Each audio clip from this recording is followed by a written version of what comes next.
Podcast. Compañeros y amigos, hola, los saluda una vez más Oliver Bardales y esta es otra edición de Apra la Boca, un programa hecho por apristas y para apristas. No se olviden de dejar su like en las entrevistas y suscribirse al canal. Continuamos con la temática de las elecciones internas del Partido Aprista Peruano. Hoy tenemos a una precandidata joven.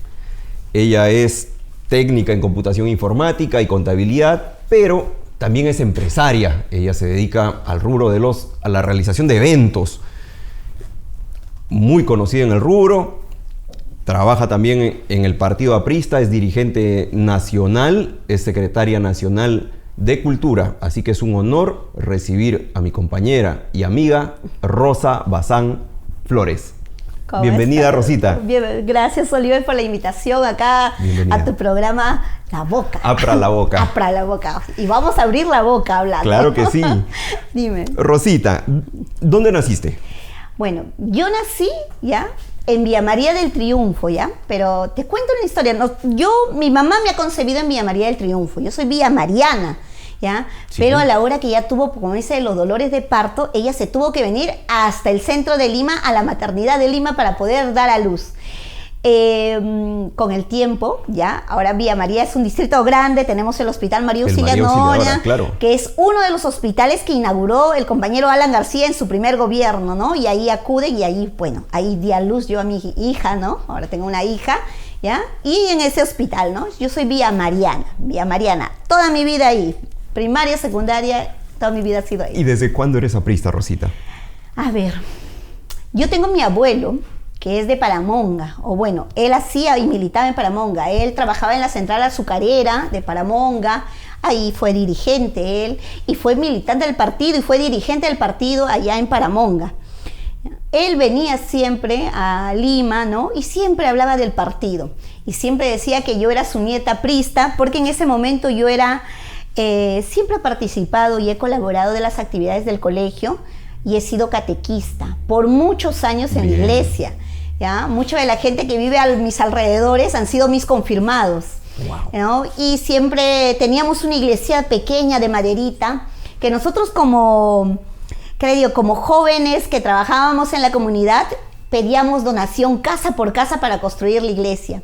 Gracias a el padre Alfonso, ¿ya? Desde España nos llegó una donación y construyeron la iglesia, que es hermosa la iglesia, ¿no? Y ahí he trabajado con las hermanas ministras de la caridad, tengo muchos gratos recuerdos con las hermanas ministras, con el pedir apoyo, el ir a reconstruir casitas que se estaban cayendo. Yo soy de asentamiento humano. Yo, por esa vida de iglesia que has tenido, por ese compartir en la iglesia, puedo pensar que Rosita Bazán es pro familia. Pro familia, pro vida, ¿no? Yo creo mucho en que la familia es el núcleo fundamental de alguien. Si tú creces en una buena familia, vas a tener un niño perfecto, vas a tener un niño bueno, un niño que sea capaz de hacer grandes cosas, ¿no? Yo creo que sí, que la familia es muy importante y creo mucho en la vida. No creo en el aborto. Para mí eso está fuera de orden. El Estado ya ha normado de eso si es violación. Yo pienso que una mujer tiene muchas posibilidades para decir no o para protegerse antes de tener una relación. Anticonceptivos, fechas, no. Es más, hasta la píldora del día siguiente hay. O sea, descuido sería, ¿no? Para alguien, o poner esa ley del aborto para mí no va conmigo ni con lo que yo creo. Sí. Te diste cuenta, como todos, que hubo un intento de meter ideología de género en los colegios en el gobierno de PPK. Sí, así es. Y por largo tiempo hemos estado con eso. Uh-huh. ¿Qué opinas al respecto? Bueno. ¿O sí crees que debe haber una educación sexual, así como lo dicen, integral? Yo pienso que la educación sexual de repente podría ser tercero o cuarto de secundaria. Ya un joven que ya tiene definido las cosas, que ya por el medio en que vive, por la televisión, ya conoce, o ya tiene referencia qué es una persona homosexual, ¿no? Entonces me parecería que por ahí podríamos empezar, Ya. pero no por los niños todavía son inocentes, los niños están aprendiendo a explorar, están empezando a sentir, a ver, ¿por qué quiero a mi profesora? ¿Por qué quiero a mis amiguitos? ¿No? ¿Por qué Claro. quiero a mi mami, a mi papi? ¿No? ¿Quiénes son las personas que me rodean? Estoy empezando a valorar las flores, todo lo que existe alrededor, ¿no? De repente una comida rica, porque recién es la primera vez que pruebo este dulce o la primera vez que pruebo esta comida. Entonces, me parece que no debemos corromper el pensamiento que tienen los niños, ¿no? Que se va formando poco Que a se va poco formando y también lo van formando desde casa. ¿no? Claro, claro. Me parece que una educación sexual podría ser a partir de tercero de secundaria, cuarto, quinto de claro. secundaria, pero no a los niños. A los niños me parece que no se les debería tocar en ese sentido. Bien, Rosita, me da gusto ello. Yendo a las internas, son muchas planchas, son 14. 14 planchas. planchas. ¿Qué opinas al respecto? ¿Crees que eso favorece al partido? ¿No lo favorece? ¿Dispersa Mira, el voto? Yo te voy a decir una cosa, escuchaba unas entrevistas de algunos que decían, el APRA tiene 15, porque teníamos 15, hay uno que ha 15, sí, renunciado. sí. ¿Ya? Entonces son 15 planchas. Mientras en el partido hay personas que dicen, yo puedo ser presidente, yo tengo la capacidad, tenemos 15 compañeros que dicen, yo quiero ser presidente. ¿Ya? En otros partidos políticos están que se lanzan la pelota. No, tú sé presidente, no, que vaya él, que vaya el otro, porque quieren asegurar su voto como senador o como diputado. Pero en el partido no. En el partido los compañeros se lanzan y dicen, yo puedo, yo tengo una buena idea, yo tengo una buena propuesta, y se lanzan. O sea, ¿crees que eso favorece al partido? Favorece al partido, porque estamos hablando de profesionales que se sienten que pueden ser presidentes. Yo he escuchado hablar a varios compañeros que están en la lista, ¿ya? Y yo los escucho y tienen, por decir, el compañero Cocoli habla un tema sobre el agua. Me parece excelente su tema del agua. Él es bastante conocedor en ese aspecto. Entonces es su tema. Yo creo que de llegar al gobierno, si él no sale como candidato a la presidencia, podría ser un buen ministro claro. del medio ambiente y trabajar con él el tema del agua.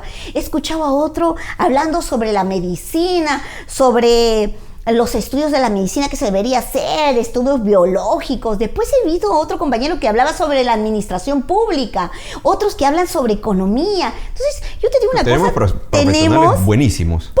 Mira, para mí esos 15 candidatos podrían ser muy buenos 15 ministros. Es más, si contamos con las personas que les acompañan, con los compañeros que acompañan las planchas, ¿ya? Nosotros podríamos decir que tenemos 45 profesionales que pueden ser ministros.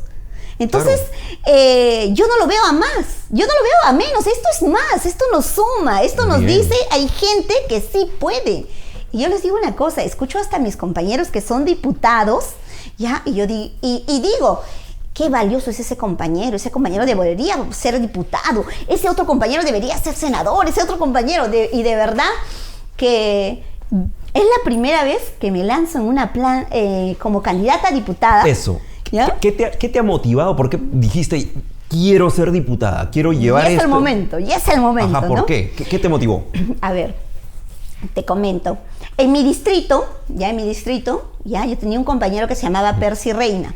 Cuando yo era japista, él era secretario de Juventudes, ¿ya? Y yo recuerdo mucho sus palabras, que él me decía, compañera, una aprista que hace aprismo en estas 4 paredes no es aprista. Usted está haciendo aprismo porque está en su iglesia metida, trabajando ahí. Pero compañera, hay que involucrarse con el tema de la población, ¿ya? Hay que mezclarse con la población. Y es así con todo lo que me decían. Otros compañeros también decían, compañera, tiene que conocer los problemas que existen en las comunidades, también cerca de su comunidad, porque a veces la iglesia te cierra un poco, es un poco cerrada, ¿no?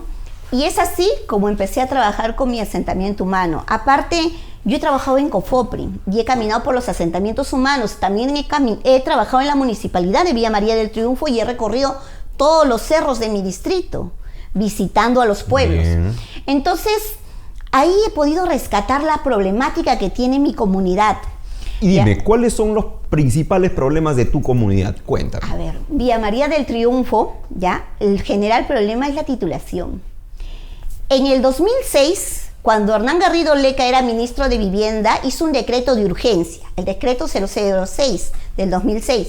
En ese decreto le facilitaba a todos los pueblos que ya tenían permanencia, ya tenían una serie de requisitos, 5 años de vivencia, cierto reconocimiento de la municipalidad como junta directiva, ¿ya? A que escribieran un plano visado y a través de las municipalidades accedieran a la constancia de posesión para acceder a los servicios básicos de luz y agua, ¿ya?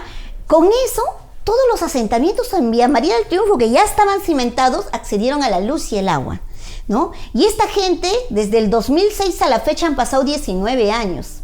Y es ahí donde quiero legislar.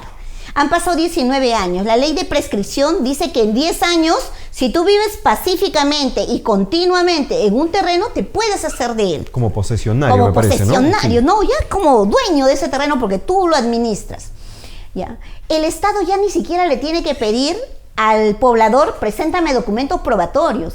Puede acercarse a Luz del Sur, del Norte, Sedapal y decirle, imprímeme el reporte de consumos de luz y agua de estos últimos 5 años o de estos últimos 10 años, ¿ya? ¿Ya? Y con eso tú puedes verificar que esa persona vive. Si el consumo es de 50, 60, 70, en Navidad, 100 soles por los foquitos de Navidad, el árbol de Navidad, tú ves que todos los meses consume, tú con eso podrías decir, esa persona sí vive en esa casa. Entonces, esa persona sí tendrías que tener su título de propiedad. Ahora, hay que legislar en base a eso para que estas personas puedan acceder al título de propiedad. ¿Y sabes qué? Hay una cosa que tienen que tener en cuenta. Para que estas personas hayan puesto su luz, sus postes, para que hayan puesto sus medidores de agua, es que ya han pasado zona de riesgo. Porque Luz del Sur no va a ser, como dice, apresurado, loco en poner un poste donde se puede chorrear, se puede caer, se puede resbalar. Entonces, ha habido un estudio técnico. Ha habido un estudio técnico. Claro. Entonces, COFOPRI podría titular estos pueblos. Entonces, hay que legislar en materia para que esta ley que se hizo en el 2006 pueda ser efectiva para el título de propiedad de toda esta población. Y no solamente de Villa María del Triunfo te estoy hablando de todos los pueblos que después del 2006 no han tenido título de propiedad. Y cuando se legisla, ya se evita el tráfico de terrenos. Claro que sí. Es más, ¿cómo vas a hablar de tráfico de terreno de personas que ya tienen más de 10 años viviendo en un sitio y consumen luz y agua y su recibo sale a su nombre?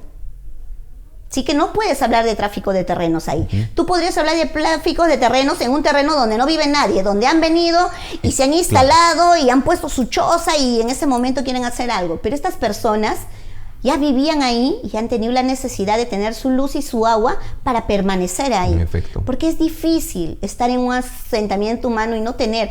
Te lo digo yo, ya que yo he crecido con la ley anterior y hemos pasado 30 años sin luz y agua viviendo en ese asentamiento. Como mucha Jalábamos con postes de palos desde lejos la luz. No sabes la tristeza que era levantarte en la mañana y ver que te habían robado todo tu cable que con mucho esfuerzo habías comprado.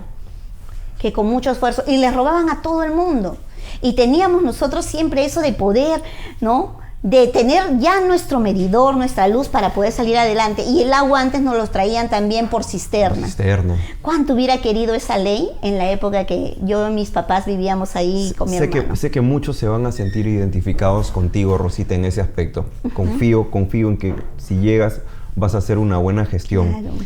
Rosita, ¿y cómo va la seguridad en Villa María y en Lima? ¿Cómo la ves?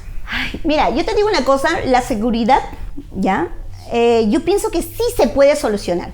Hace poco, creo que cuando entró el presidente Gerí, ya entró al gobierno, no sé si se acuerdan, esta mamá e hija que mataron en San Juan del Lurigancho. Sí. Los mataron a la mamá y a la hija, y al día siguiente fueron y llegaron a la casa del criminal y los capturaron. ¿Por qué? Porque hicieron un seguimiento de las cámaras.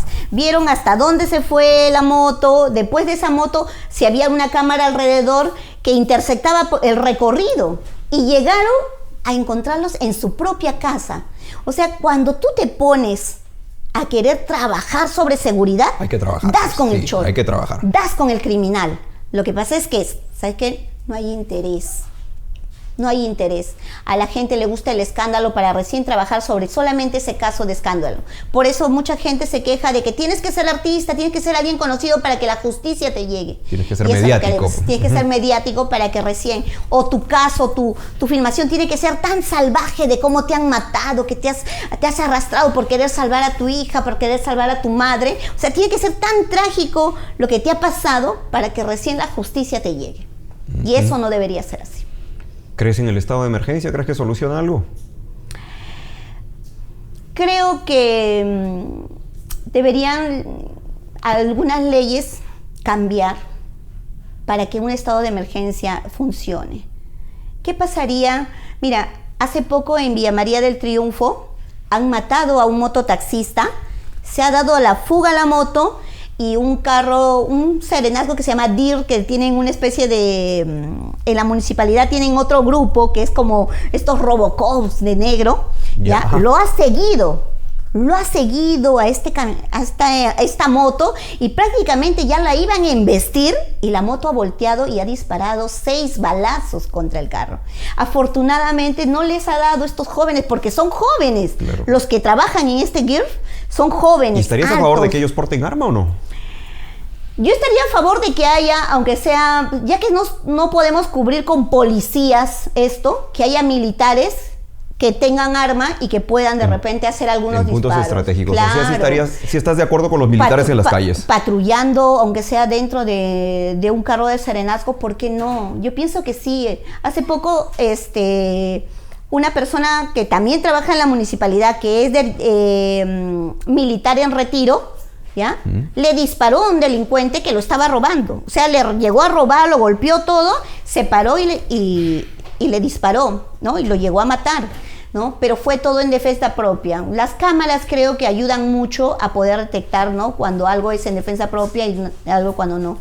Pero ¿qué hacemos con esta persona? A veces hay personas que por defenderse dan un disparo y al final ellos terminan en la cárcel y terminas pagándole indemnización. Claro, tienen miedo. Y también hay una cosa, caminando con una candidata que ha sido policía, ya, la compañera Erika, ya que va con el 16 al Parlamento, ya, ella hablaba sobre esto, que ella había sido policía, ya, y que muchos de los policías que se graduaban no habían hecho ni siquiera un tiro. O sea, no habían practicado con el arma. Sorprendente. Qué miedo. Y yo le digo, sí, qué miedo, de verdad. Qué miedo. Y tú les vas a hacer competir contra unos delincuentes que ya tienen en su haber cuántos disparos. Como dicen, ranqueados. Así es. Rosita, tú estás apoyando a la plancha de Hernán Garrido Leca. Así es. ¿Por qué crees que Hernán es el indicado?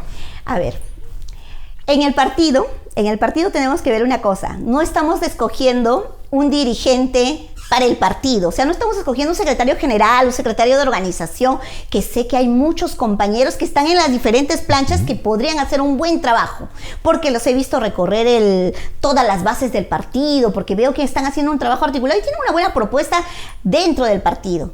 Pero estamos buscando un candidato hacia afuera, alguien que cuando yo diga, vota por mi candidato, de repente diga, sí, ¿quién es? Preséntamelo, ¿quién es? Porque solamente he escuchado de este y de este compañero, pero ya me parecen mal. Porque hay compañeros que ya la gente de afuera ya le tienen una animadversión con solamente mencionar un nombre, ¿no? Entonces, hasta a veces pienso que alguien que no es tan conocido podría hacer una buena gestión. Y principalmente estoy apoyando a Garrido Leca, ¿ya? Porque él, ¿ya? Dentro de los compañeros, él ha estudiado una maestría en Harvard, ha estudiado en BNB, ha fundado la Asociación de Científicos en el Perú, ha sido el primer presidente, tiene varios premios, ha escrito más de 24 libros, 4 de ellos en braille, ¿ya? Para la gente invidente, ¿ya? Muchos de sus libros están dentro de la currícula en otros países latinoamericanos de enseñanza para los niños. Entonces, es una persona valiosa que el Perú no ha sabido apreciar, ¿ya? Y creo que él podría hacer una buena gestión. Y también por una cosa, él ya tiene experiencia. Él ha sido ministro de Vivienda. Sí. Siendo ministro de Vivienda, aprobó esta ley que te decía. Sí. ¿Ya? Hizo también la ley para agua para todos. Y hizo la ley también para lo de techo propio. Él aprobó todos estos 3 proyectos que nos han llevado a nosotros como partido a ser bien reconocidos, ¿ya? Y como ministro de Salud, firmó varios convenios. Es más, el Hospital Cailín, que está en Villa María del Triunfo, fue construido gracias a ese convenio que él hizo.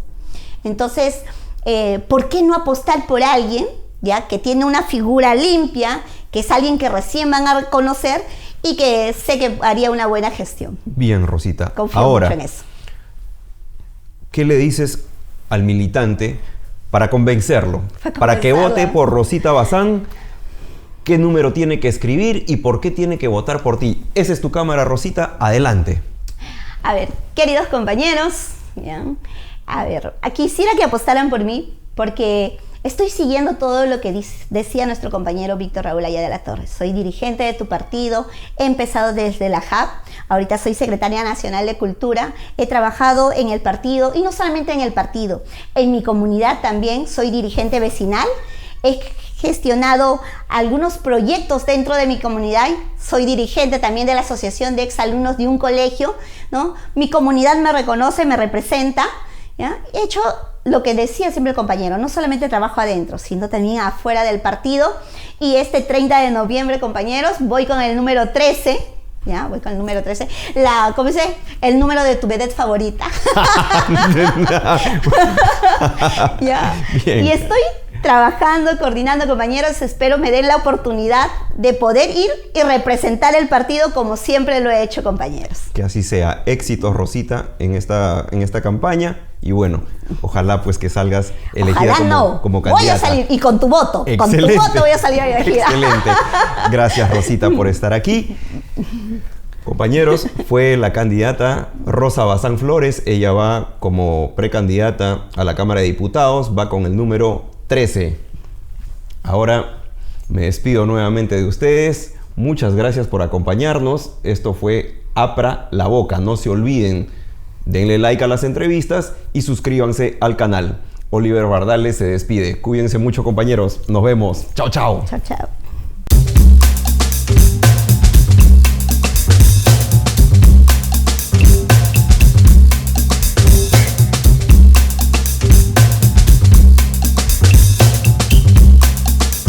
Abra la Boca Podcast.